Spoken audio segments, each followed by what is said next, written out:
Chers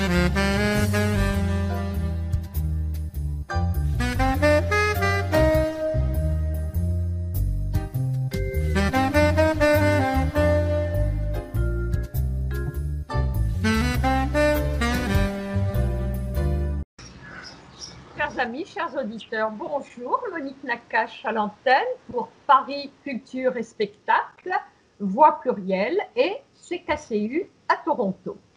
Alors aujourd'hui, j'ai le grand bonheur d'avoir via Skype un rendez-vous avec Raphaël Jérusalemi, à qui je dis avant tout bonjour Raphaël. Bonjour. Alors Raphaël, on vous avait déjà donné la parole pour plusieurs de vos livres et là, c'est pour un livre qui est paru aux éditions Ballant, Sex Pistols et Intifada. Alors là, je m'adresse, on remonte dans le temps. Vous êtes un jeune étudiant en 68. Vous n'êtes pas du tout un 68ard, mais vous dites quand même que vous avez été formé que les punks et les rabbins, parce que vous avez eu plusieurs parcours, Normal Sup, collectionneur de livres, mais surtout vous dites les punks et les rabbins m'ont formé. Alors je vous donne la parole. Oui, alors j'ai évolué dans beaucoup de milieux. J'ai une vie de Parisien, d'étudiant parisien assez déjantée. J'ai beaucoup fait la fête, ce qui était un contraste évidemment amusant. Je crois que c'est souvent le cas de certains Olim qui viennent de passés différents, de cultures différentes, qui se retrouvent tous en Israël, mais qui ont des vies complètement différentes avant. Et donc la mienne était très colorée effectivement. Et en marge donc de mes études supérieures, j'ai rencontré deux milieux qui m'ont attiré et qui apparemment n'avaient rien à voir l'un avec l'autre, effectivement. Le premier, c'était, en ordre chronologique, c'était le mouvement punk et toute la vie nocturne parisienne à l'époque, avec des boîtes de nuit légendaires comme le Palace, où se rencontrait toute la jante bobo de l'époque. Hein. C'est la version bobo des années fin 70-80.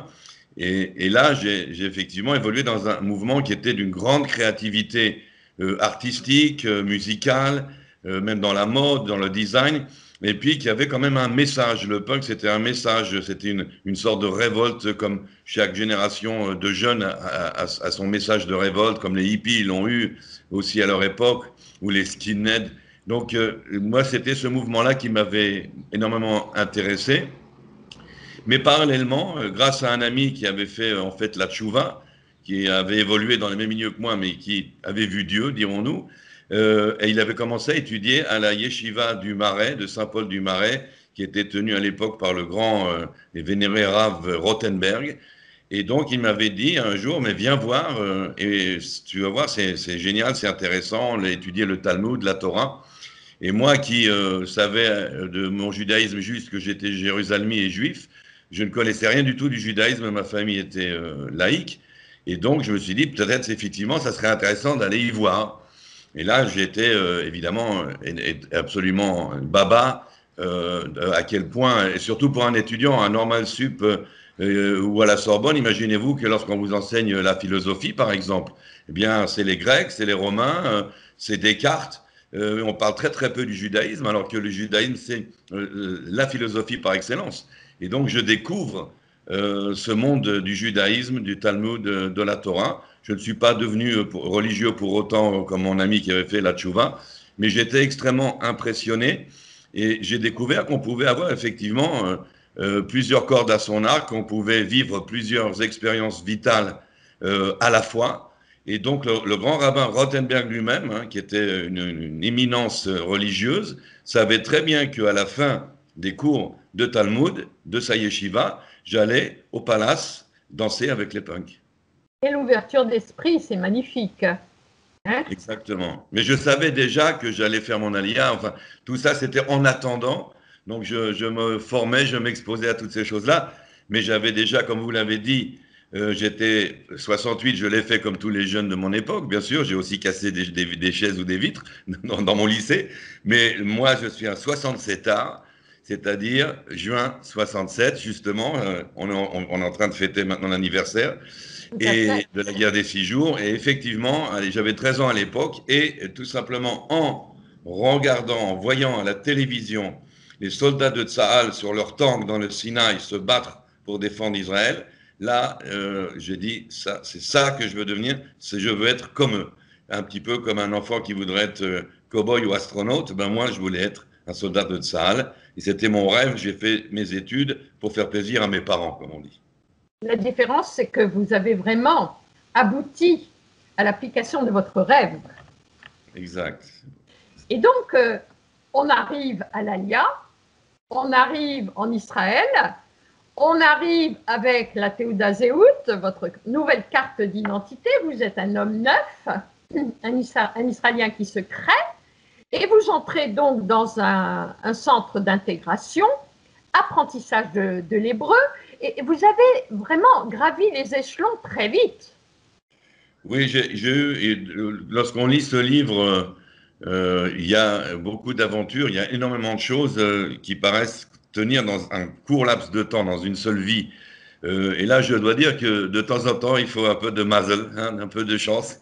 Et donc, il y a eu pas mal de fois de concours de circonstances qui fait que j'étais au bon endroit, au bon moment, et qui m'ont donné comme ça des coups de pouce, effectivement. Je dois admettre qu'il y a une bonne part de chance, de destin, dirons-nous, dans ma Je me carrière. permets de citer une de vos phrases qui, quand même, résume pas mal de choses. L'armée de métier abrite bien des marginaux. Parce que très vite, vous vous consacrez vous voulez absolument entrer dans l'armée dès le départ, en fait. Hein, et vous avez la chance, justement, là, c'est déjà la première chance, d'être promu comme enseignant aux recrues en anglais, qui est un avantage pour vous, puisqu'à l'époque, vous ne maîtrisiez pas encore l'ivrite. Oui, ça m'a permis un atterrissage en douceur dans l'armée et d'ailleurs même dans la société israélienne, car en bon Olé Khadash, en bon nouvel émigrant, non seulement je n'avais aucune idée de ce qu'était Israël véritablement, ce que ça voulait dire de vivre dans cette société israélienne avec une culture, une mentalité quand même différente hein, de ce que j'étais habitué à Paris. Et puis alors une ignorance totale de ce qu'étaient les choses militaires, parce que je rêvais de rentrer dans Tsahal, mais je n'avais aucune idée de rien du tout de ce qui concerne l'armée. Et donc j'ai eu cette chance-là, effectivement, d'un atterrissage en douceur, de postes qui m'ont bâti lentement. Et je le dis à un moment donné, j'étais pas véritablement cadré pour être un militaire, mais l'armée de Tsahal a su découvrir en moi le potentiel à exploiter. C'est la grandeur de Tsahal, c'est d'avoir pris, et d'ailleurs tous les Olim qui arrivent, chacun vient avec sa personnalité, sa culture, ça cadre pas forcément avec la mentalité israélienne ou la mentalité militaire, mais l'armée sait, à un moment donné, exploiter le filon, le potentiel de chacun. D'ailleurs, il y a une phrase de vous à la fin du livre qui a été dite par un de vos supérieurs, l'armée était faite pour vous, mais pas vous pour l'armée. Exactement. Mais eux ont su faire de moi ce qu'il fallait. Et je dis aussi à un moment donné dans le livre, si je pouvais mettre la main sur mon dossier personnel dans les tiroirs de l'armée, j'en saurais beaucoup plus sur moi-même que je le sais comme ça, que je crois savoir en regardant dans le miroir. Alors, je souligne quand même dans ce livre la richesse du vocabulaire, parce que là, c'est le normalien qui sommeille en vous, hein, parce que je pense que certains lecteurs s'en prennent à deux temps pour pouvoir comprendre ce que c'est qu'un aphoctème, qu'est-ce que c'est qu'un adoubement, parce qu'on remonte à l'époque du Moyen-Âge avec l'adoubement des nobles qui deviennent chevaliers, l'aphoctème qui est une parole qui devient une maxime en fait. Hein, vraiment, c'est un livre qui est très très riche et surtout, on apprend beaucoup de choses sur Tsahal. Exactement. Alors, il y a deux ambitions de ce livre. La première, je le dis franchement, c'est une ambition littéraire. Il y a donc un style particulier, un langage particulier. On sort complètement de la boîte sur ce qui est du registre de langage qu'on utilise d'habitude pour parler d'Israël ou de Tzahal. J'utilise là des mots, effectivement, ou des expressions qu'on n'utiliserait jamais dans la presse actuelle, par exemple, pour parler d'Israël et de Tzahal. Tout en voulant convaincre, et donc il fallait que j'ai un langage qui entraîne le lecteur dans vers quoi je veux le mener. Il y a donc une ambition littéraire, je dirais en toute non-modestie. J'ai pensé aux grands mémoires, à la tradition des mémoires littéraires comme les mémoires d'outre-tombe de Chateaubriand, c'est-à-dire il faut qu'il y ait un certain panache, ça ne suffit pas de juste raconter l'histoire. Ceci étant, effectivement, je fais rentrer mes lecteurs.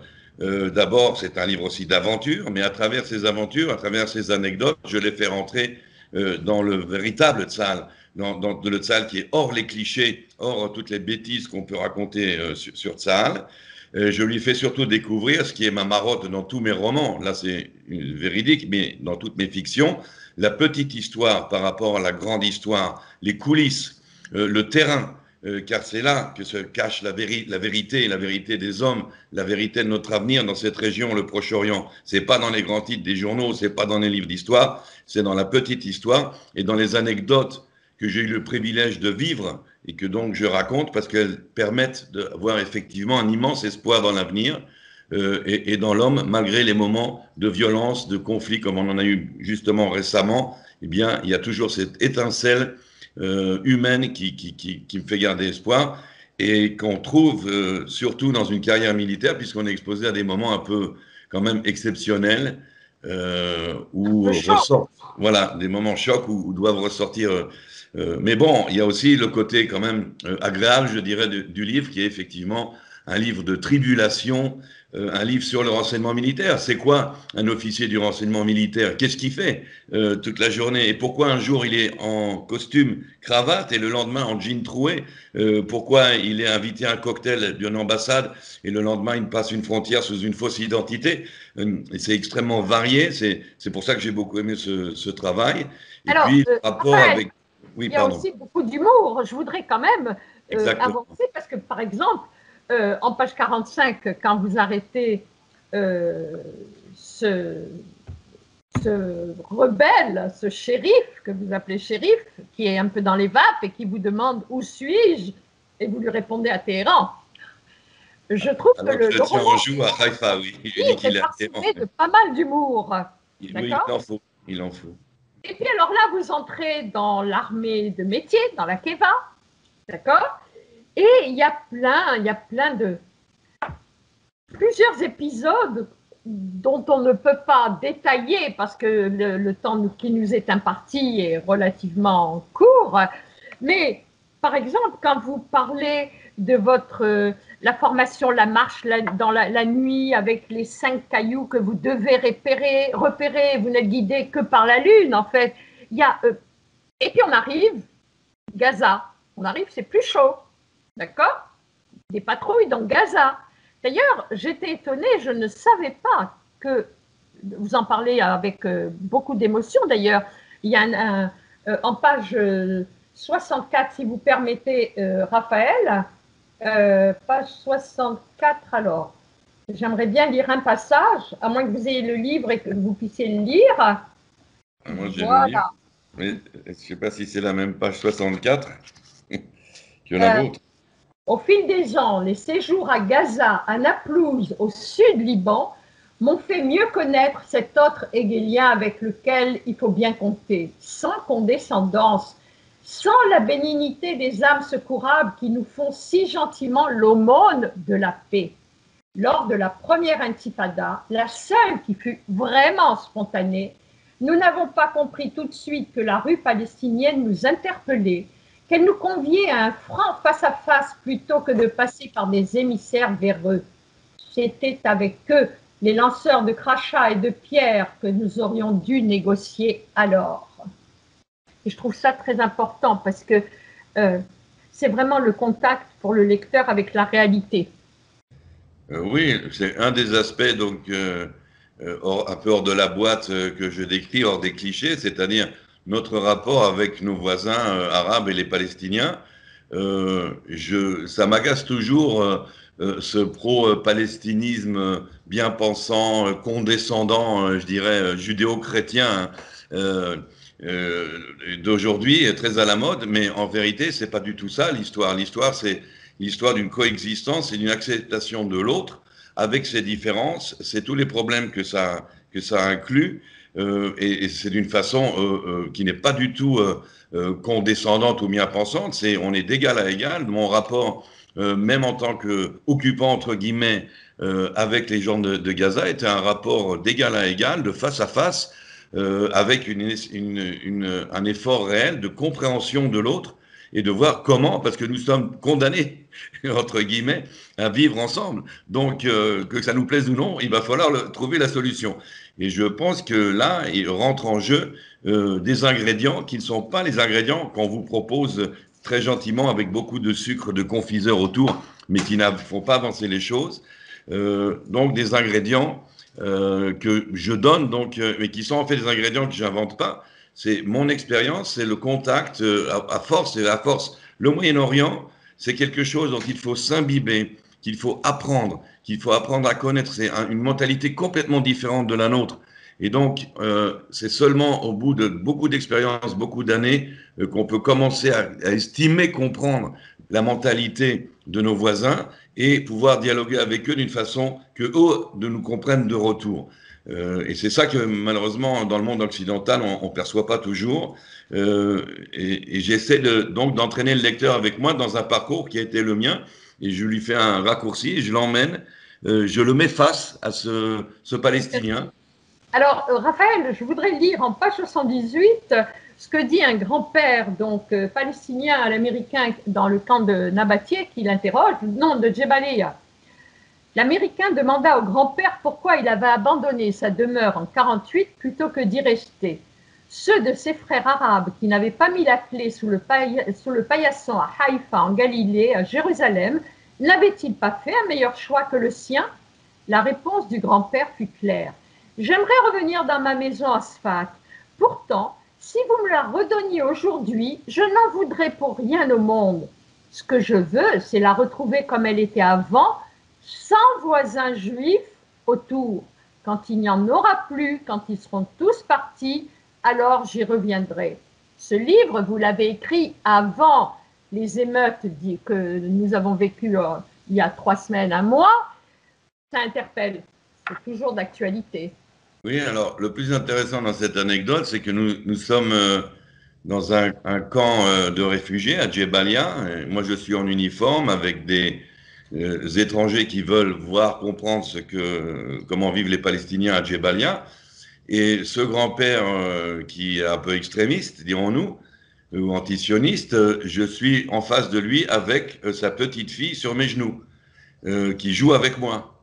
Et c'est ça l'image. Et donc, ce qui s'est passé dernièrement en Israël, ces émeutes, ces échauffourées entre jeunes juifs et jeunes arabes, moi, je reste extrêmement optimiste. Je le mets sur le compte de franges extrémistes, de voyous, de casseurs, de racistes, des deux côtés. Par contre, il y a toute cette population musulmane d'Israël qui est patriotique, qui aime Israël, qui aime le pays, qui nous soigne à l'hôpital, qui nous donne nos médicaments à la pharmacie, on retrouve dans le high-tech, on les retrouve partout. Mais ceux-là, c'est ceux qui sont déjà intégrés. Donc notre travail, c'est pas avec eux, puisque ce sont des musulmans. Il y a des musulmans dans Tzal. J'ai écrit un article dans Charlie Hebdo sur les Arabes de Tzal, qui a choqué pas mal de lecteurs même de Charlie Hebdo, qui sont pourtant habitués. Et donc, le véritable travail à faire, effectivement, c'est par rapport à ce grand-père qui, en gros, me déteste. Comment faire pour contrebalancer toute la propagande anti-juive haineuse dont sont abreuvées les jeunes générations de Palestiniens? Car même si on signe un accord de paix à Oslo ou ailleurs, comment va-t-on faire pour nettoyer le crâne qui a été lavé pendant des années par des manuels scolaires où il y a des choses antisémites, il faut bien l'admettre. Certains de ces manuels ont été financés d'ailleurs par l'Union européenne, qui n'a jamais vérifié ce qu'il y avait écrit dedans. Donc là, il y a un énorme travail à faire, mais comme je le dis, on n'a pas le choix, à moins de lui mettre un coup de pied au derrière et de l'envoyer à la mer. Mais là, où ira-t-il? Puisqu'en Europe, un migrant ne peut pas venir.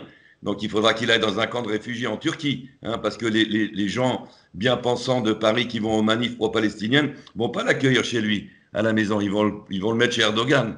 Donc il faut que je m'arrange avec lui, en fin de compte. Et c'est mon travail. Je ne dois pas attendre nécessairement de lui, puisqu'il a été influencé par de la propagande, qui fasse le premier pas. C'est mon travail à moi d'avancer. et justement en tant que militaires sur le terrain, puisque nous sommes exposés à eux, parfois dans des situations de confrontation, hein, avec des pierres et des cocktails Molotov, c'est nous qui sommes le plus aptes à... Ce qu'on oublie, c'est qu'il y a une complicité. C'est un petit peu entre le manifestant et le CRS, ils se tapent dessus, mais il y a une sorte de complicité, il y a un jeu qui est joué. Il faut savoir le jouer. Et à la fin, il y a une sorte de dialogue, même si à travers la violence qui se crée, il y a des règles du jeu. Et donc, c'est ce qu'il faut apprendre, c'est ce que j'essaie de montrer, entre autres, et dans la seconde partie du livre, lorsque je commence à travailler avec les services secrets arabes, qui est donc la partie très excitante de ma carrière vers la fin, Dans la base. où je vais être en contact vraiment journellement avec des officiers des services secrets syriens, libanais, égyptiens, jordaniens, et bien sûr des Palestiniens. Donc là, je vais énormément apprendre sur la façon d'appréhender ce problème et de voir quelles sont les solutions possibles. Alors justement, Raphaël Jérusalemi, en préambule, vous précisez bien que vous ne parliez pas l'arabe. Est-ce qu'au fil des années, vous y êtes mis? Parce que posséder une langue aide beaucoup dans les rapports humains. Où en êtes-vous? Exactement.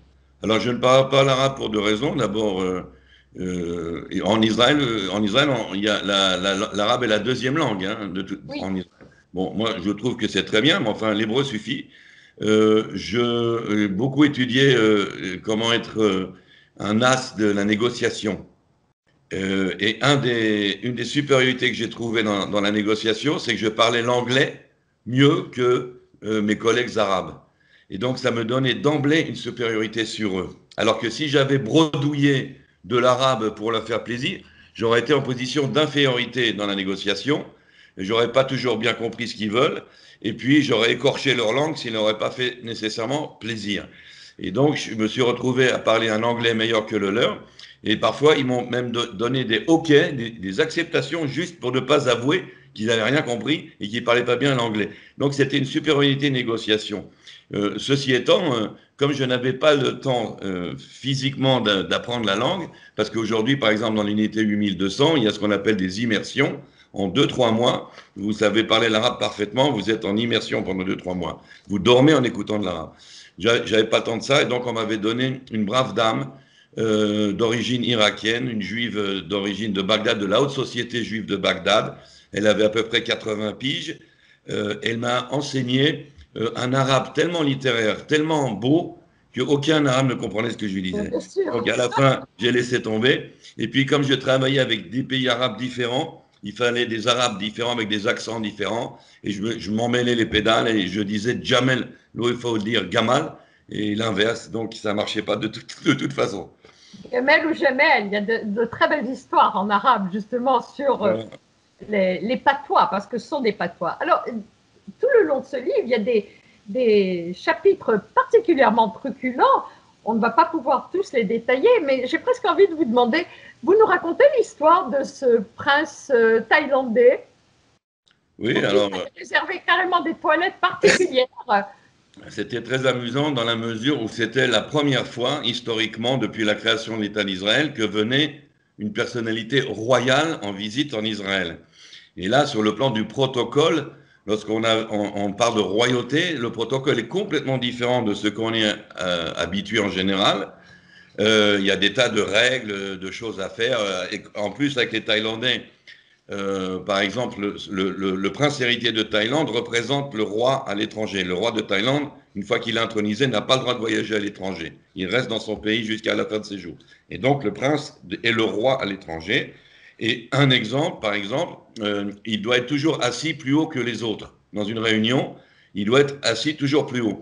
Et donc, lorsque nous étions au ministère de la Défense avec Yitzhak Rabin, qui à l'époque était chef d'État et ministre de la Défense, ce jeune prince de Thaïlande qui avait 20-30 ans de moins que Rabin devait être assis plus haut que Rabin. Alors vous pouvez vous imaginer, quand on connaît la mentalité sabra israélienne, où même le port de la cravate est un problème, hein, comment ils ont réagi à toutes ces clauses. Et j'ai passé une nuit, la première nuit, avec un général qui s'appelait le général de la pipe. Pourquoi? Parce qu'après dîner, il restait debout, un général de l'armée, restait debout derrière le prince en lui tenant la pipe qu'il fumerait après le repas. Et le général de la pipe avait pendant toute une nuit expliqué le protocole qu'il fallait pour le prince.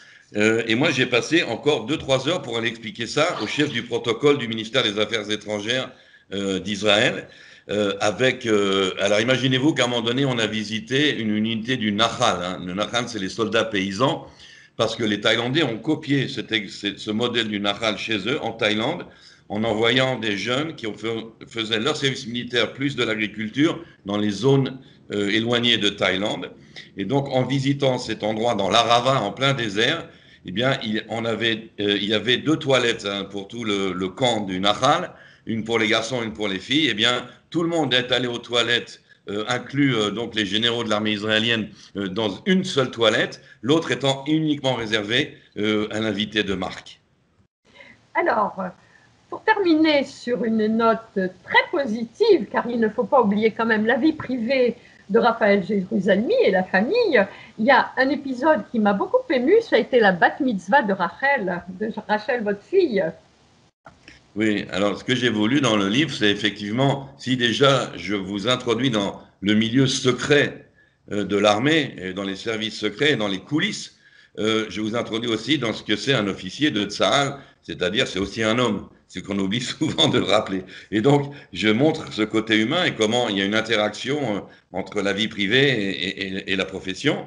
Et là, de par mon métier, de par mes contacts avec les armées arabes, j'ai donné le choix à ma fille d'avoir soit une big party avec des flonflons dans un hôtel ou ailleurs en Israël, ou bien d'avoir quelque chose de plus exotique, ce qu'elle a choisi, c'est-à-dire elle a eu sa bat mitzvah sur le Nil, sur un bateau qui voguait sur le Nil, et lorsque on a annoncé aux Égyptiens qui étaient sur cette croisière sur le Nil que c'était la bat mitzvah d'une petite Israélienne, c'est ça la petite histoire hein, contre la grande histoire, tout le monde s'est mis à danser, ils l'ont couverte de cadeaux et c'était une bat mitzvah vraiment hors de la boîte. Et qui, à mon avis, c'était ce que je voulais transmettre aussi à mes enfants, tout ce qui paraît impossible et qui en fait est à portée de main. Vous y êtes particulièrement bien arrivé. Merci Raphaël Jérusalemi. Merci. À une prochaine fois, car je suppose qu'il doit y avoir quelque chose en gestation. Exactement.